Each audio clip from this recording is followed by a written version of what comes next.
In the heart of an ancient Indian palace, a British aristocrat opens a sealed Rajah's tomb and dies without a scratch. A whispered curse, a hidden betrayal, and a room full of suspects. Miss Marple arrives, not in St. Mary Mead, but in Ravindrapur, where secrets are buried deeper than the dead. Who poisoned Sir Arthur Pembroke, and why? The tomb holds the answer, but only if she can uncover the truth before the next lie becomes a murder. This is Death at the Rajah's Tomb. Chapter 1. The Silent Mausoleum. Miss Jane Marple had always believed that silence, like human nature, varied greatly from place to place. The silence of Ravindrapur was not the comfortable hush of an English village green at dusk, nor the respectful quiet of a country church. It was deeper, older, laden with memory. It seemed to watch rather than rest. She stood now at the edge of the palace gardens, her slight figure wrapped in a pale shawl, gazing at the Rajah's tomb. The mausoleum rose apart from the palace complex, a flawless structure of white marble, its dome catching the last amber light of the evening sun. Carved lotus petals climbed its base, and narrow arches framed shadow so dark it appeared solid. It was beautiful in the way a drawn sword is beautiful, precise, cold, and unmistakably dangerous. "I can't imagine why they ever thought it wise to open it," Miss Marple murmured to herself. The invitation had come quite unexpectedly. Sir Arthur Pembroke, whom she had met years earlier during a tedious charity committee meeting in London, had written warmly, urging her to visit him during her travels. Retirement, he claimed, had made him reflective. Miss Marple, who believed reflection often arrived just before trouble, had come anyway. A small group gathered near the tomb's entrance. Lanterns flickered as servants lit them one by one, casting unsteady shadows across the marble. Miss Marple observed her companions with gentle interest. Sir Arthur stood at the center, florid and satisfied, clearly enjoying his role as host. His voice rang out confidently as he explained the tomb's history, though Miss Marple noticed he avoided looking directly at the structure behind him. Nearby, Lady Eleanor Pembroke listened with an expression of careful detachment, her hands clasped tightly enough to whiten her knuckles. Dr. Vikram Sen, thin and intense, watched the tomb with something close to resentment. A young Indian woman, later introduced as Amrita Rao, a distant descendant of the Rajah, stood very still, her face composed but her eyes dark with unspoken protest. And then there was Colonel James Harcourt, upright, attentive, smiling at Sir Arthur with the loyalty of a man who had practiced it for decades. Miss Marple's lips tightened slightly. "It's always the practiced ones," she thought. The heavy stone door groaned as it was pulled open. Cool air escaped, carrying with it a faint, unfamiliar scent. Sharp, unpleasant, almost metallic. Several guests hesitated. "Nonsense," Sir Arthur laughed. "Superstitions, all of it. This tomb has been sealed for over a century. Tonight, we restore history to the world." Miss Marple felt a sudden, inexplicable chill. She did not believe in curses, but she believed very firmly in people who used them. The group stepped inside. The inner chamber was sparsely lit, the sarcophagus positioned at the center like an accusation. Hieroglyphic-like inscriptions lined the walls, their meanings long forgotten, or deliberately ignored. Sir Arthur moved forward, raising his lantern, and then he staggered. At first, it seemed merely a misstep. A hand flew to his chest. His face changed, not in pain, but in shock, as though he had realized something far too late. He collapsed without a sound. For a heartbeat, no one moved. Then Lady Eleanor screamed.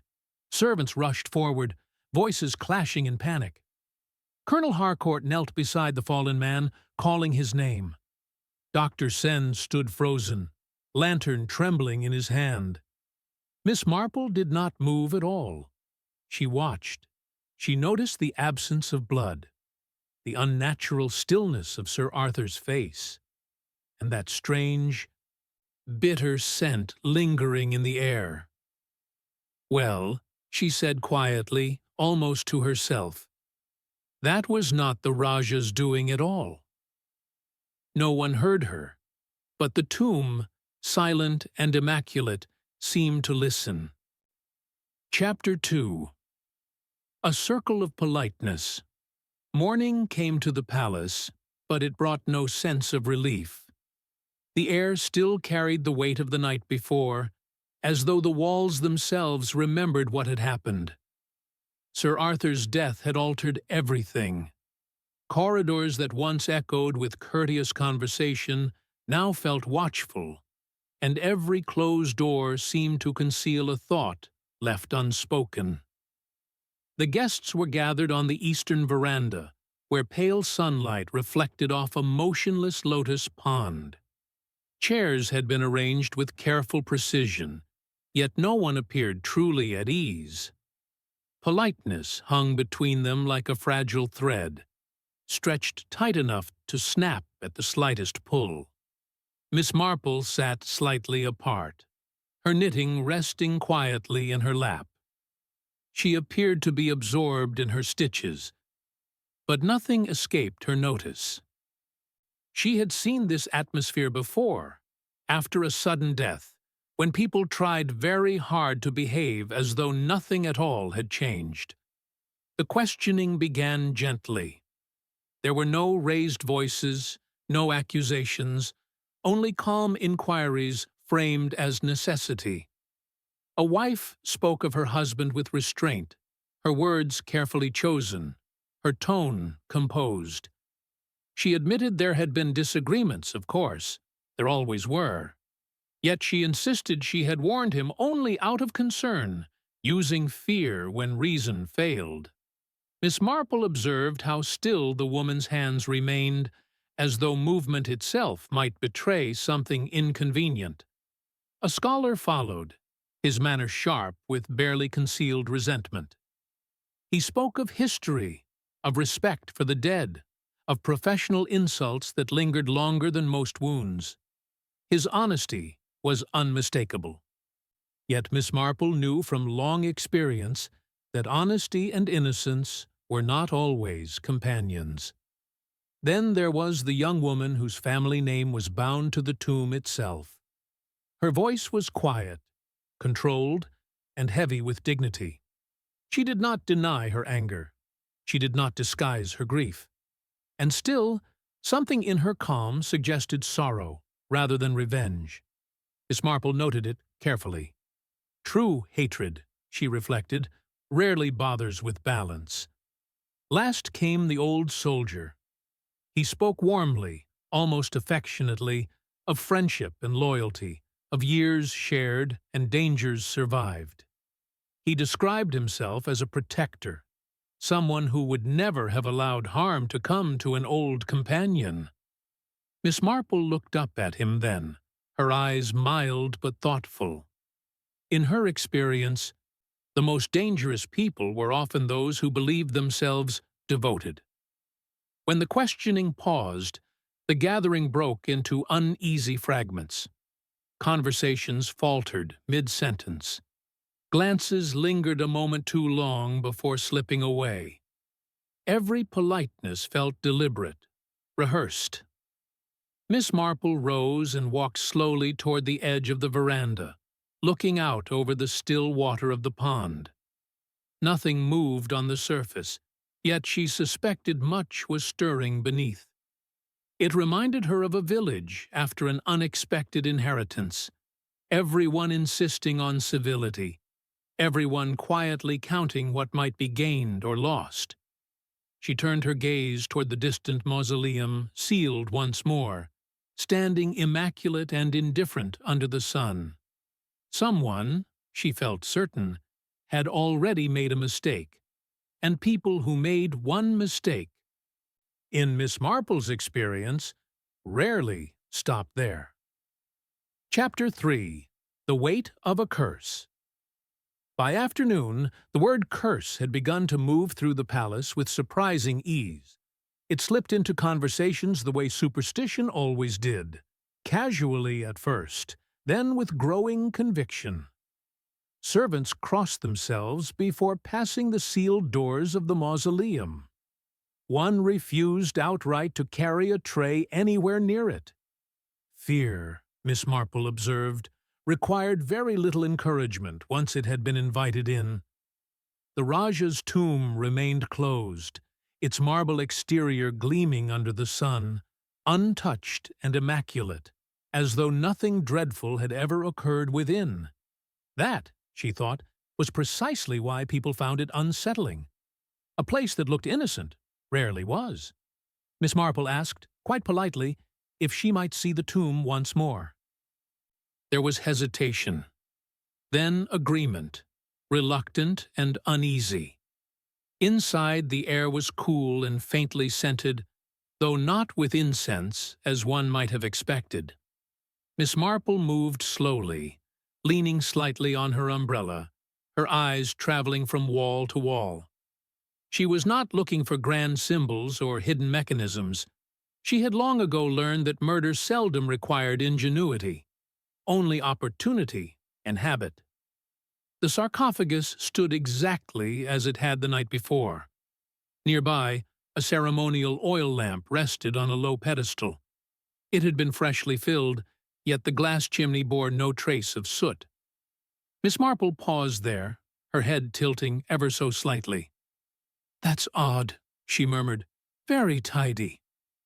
Outside the tomb, she spoke with the old caretaker, a man whose face seemed lined with more years than he could easily count. He told her that Sir Arthur had been insistent about reopening the chamber that evening. Others had protested, some had even warned him. But he was not afraid, the old man said. He laughed. Miss Marple nodded. She had known many people who laughed at warnings, until it was no longer convenient to do so. Later, over tea that tasted faintly of nervousness, she listened as stories of the curse grew more elaborate. A sudden illness years ago. A trader ruined overnight. A man who had touched the tombstones and never walked again. Each tale gained detail with every telling. Miss Marple said very little. She noticed instead how certain guests leaned forward when the curse was mentioned, while others stiffened. How one person spoke of it with theatrical relish, and another as though repeating something carefully memorized. Fear, she reflected, was an excellent disguise. It distracted the mind and excused almost any behavior. That evening, she sat alone in her room, the sounds of the palace settling into uneasy silence around her. She thought of the bitterness she had tasted in the tomb, sharp and unmistakable. She thought of the lamp that had never burned, and the warnings that had been delivered too conveniently. Curses, in her experience, were rarely ancient. They were usually quite modern and very personal. Miss Marple folded her knitting and placed it neatly beside her bed. The Rajah's tomb, she felt certain, had not killed Sir Arthur Pembroke. Someone else had merely found it a very suitable place to let him die. Chapter 4.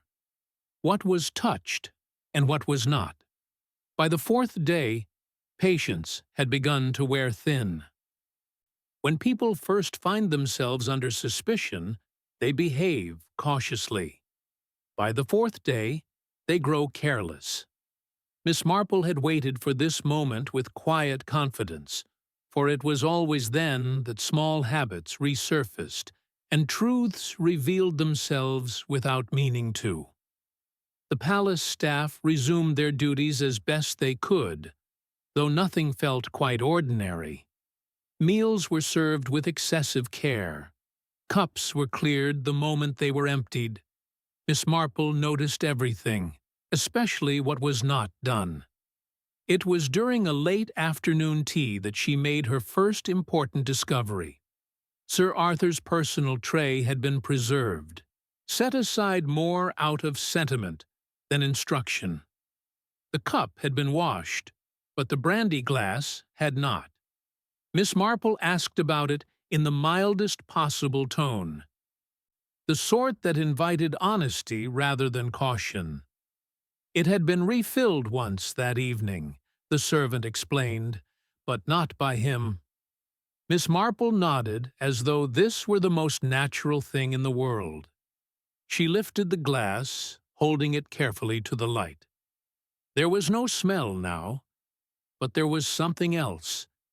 A faint cloudiness near the base, easily missed, unless one knew to look for it. She had seen the same thing years ago in a much humbler setting, when a well-meaning neighbor had died after an evening sherry that was meant to calm her nerves. Poison left traces, even when people believed themselves thorough. What struck Miss Marple even more was the absence of fingerprints. The glass had been wiped, carefully, deliberately. Only one set of marks remained, low on the stem, exactly where someone would hold it if they were determined not to touch the bowl. Later that evening, Miss Marple returned to the veranda where the questioning had taken place days earlier. The chairs were still arranged in the same formal pattern, though no one sat there now. She imagined the scene again, the easy manners, the well-practiced politeness. Then she remembered something that had seemed insignificant at the time. Sir Arthur had not poured his own drink. That was unusual for a man who liked control. She recalled how someone had moved quickly when Sir Arthur swayed, how a steadying hand had appeared almost at once. Too quickly, perhaps, as though the moment had been anticipated. Miss Marple folded her hands and closed her eyes briefly. When someone planned a thing carefully, they often forgot to appear surprised. The next morning, she spoke quietly to the magistrate, presenting her thoughts not as conclusions, but as gentle observations. He listened with growing seriousness, particularly when she mentioned the glass that had been handled so carefully. It was agreed that certain details would be reviewed. Discreetly. By noon, the mood in the palace had shifted. Someone had realized that the tomb was no longer the focus. The curse had begun to lose its power. Eyes turned instead toward one another, sharper now, more guarded. Miss Marple sat once again with her knitting, the faintest smile touching her lips. The first thread had been found, and once you began to pull, she knew the whole pattern was bound to unravel. Chapter 5. When Politeness Begins to Crumble. Once suspicion acquires a shape, it alters behavior far more effectively than interrogation ever could. The palace did not announce any new discoveries, yet everyone seemed to feel that something had changed. Conversations became shorter. Invitations to walk in the gardens were declined with elaborate excuses. People began to remain in their rooms longer than necessary, as though solitude itself might provide protection. Miss Marple noticed how carefully one guest avoided the afternoon brandy now, choosing tea instead, and how another insisted on pouring their own drink with unnecessary firmness. These were small things, but small things had always interested her most. At dinner that evening, the atmosphere was almost painfully civil. Compliments were exchanged. Food was praised. No one mentioned the tomb. And yet, beneath the surface. Restraint pressed heavily on every word. Miss Marple spoke of something entirely unrelated. She remarked, quite casually, on how difficult it must be to preserve historical artifacts in such a remote place, and how tempting it must be for collectors abroad to acquire objects of genuine rarity. She spoke gently, without emphasis, as though the idea had only just occurred to her. There was a pause. One fork halted briefly above a plate. A glass was set down a fraction too quickly. Miss Marple continued, unfazed, commenting on how laws were sometimes inconvenient, particularly when people believed themselves to be acting in the greater good. Someone laughed, too lightly. She went on, still mild, observing that scandals were often more damaging than crimes themselves. Reputation, she noted, was a fragile thing. Once broken, it rarely mended properly.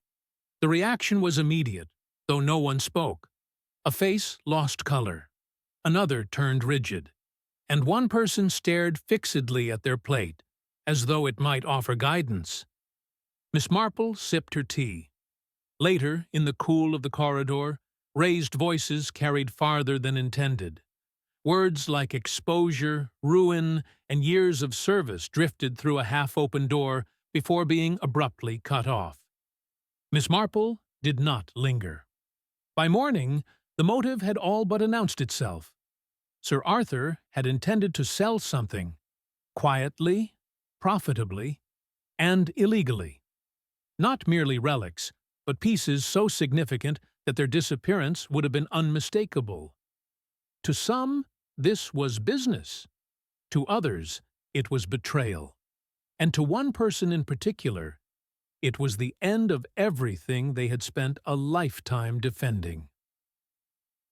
Miss Marple reflected on how often murder arose, not from greed alone, but from loyalty twisted into desperation. People did dreadful things, she had found, not to gain something new, but to prevent themselves from losing what little they believed they still possessed. That afternoon, she noticed how one guest began to watch her. Not with hostility, with concern. That, Miss Marple thought gently, was far more revealing. The pressure was working. The circle was tightening. And very soon, she suspected, someone would feel compelled to speak, not because they were accused, but because they could no longer bear the silence.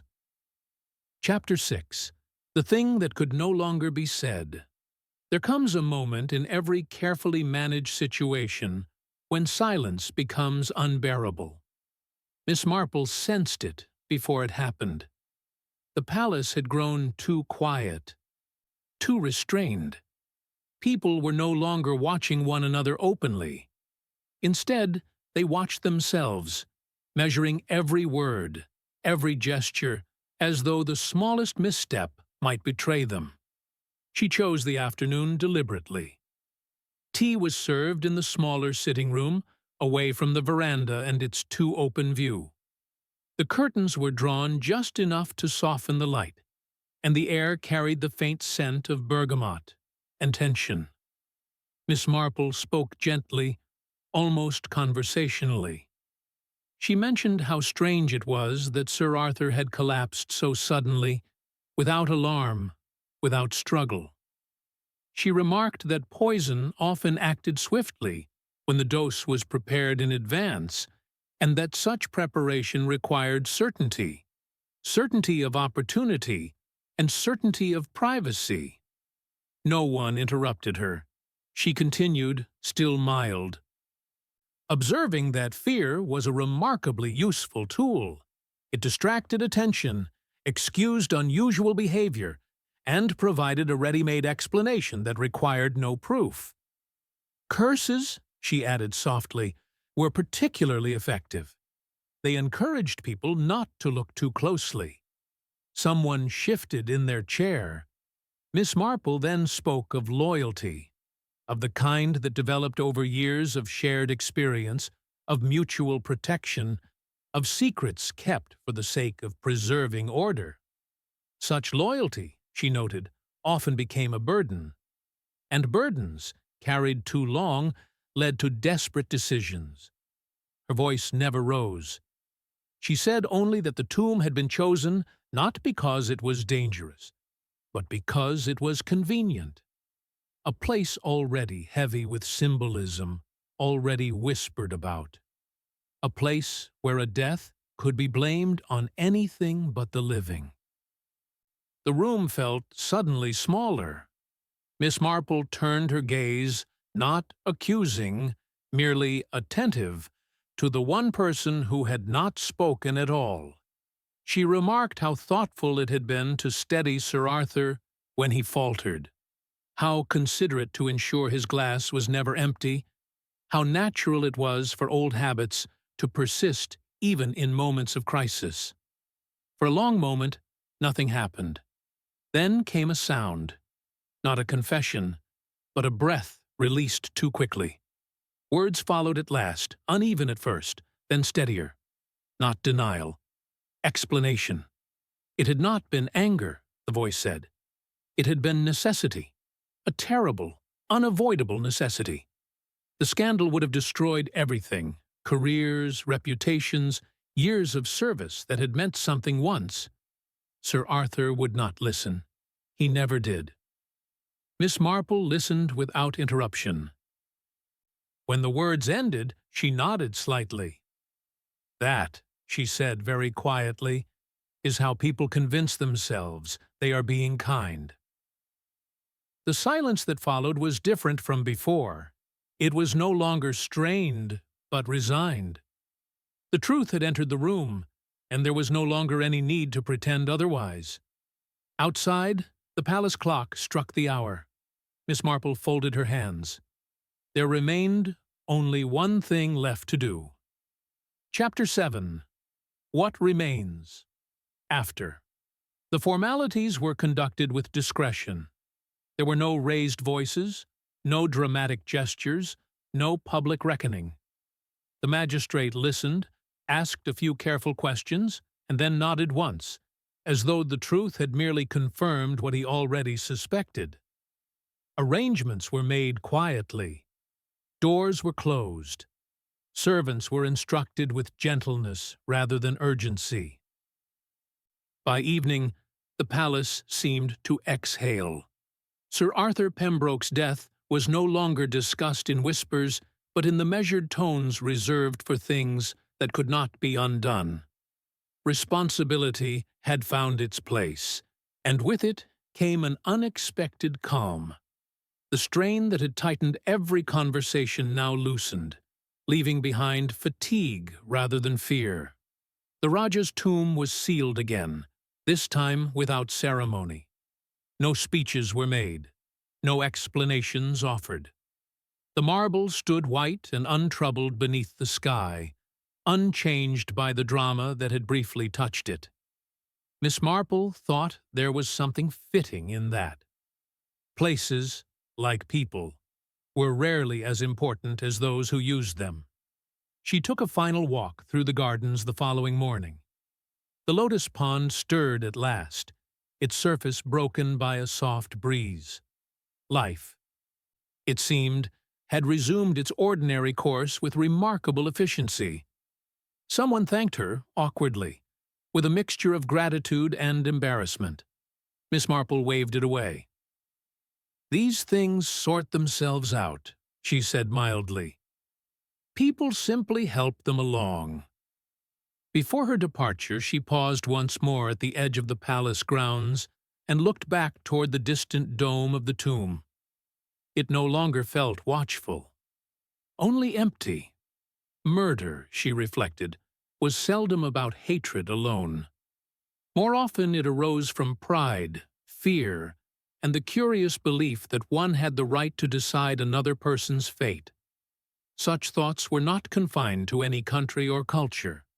She had seen them flourish just as readily in the most respectable English villages. As her car drove away, Miss Marple settled back, drawing her shawl a little closer. Human nature, she knew, traveled remarkably well, and wherever it went, it left behind the same quiet lessons, waiting patiently for someone to notice them.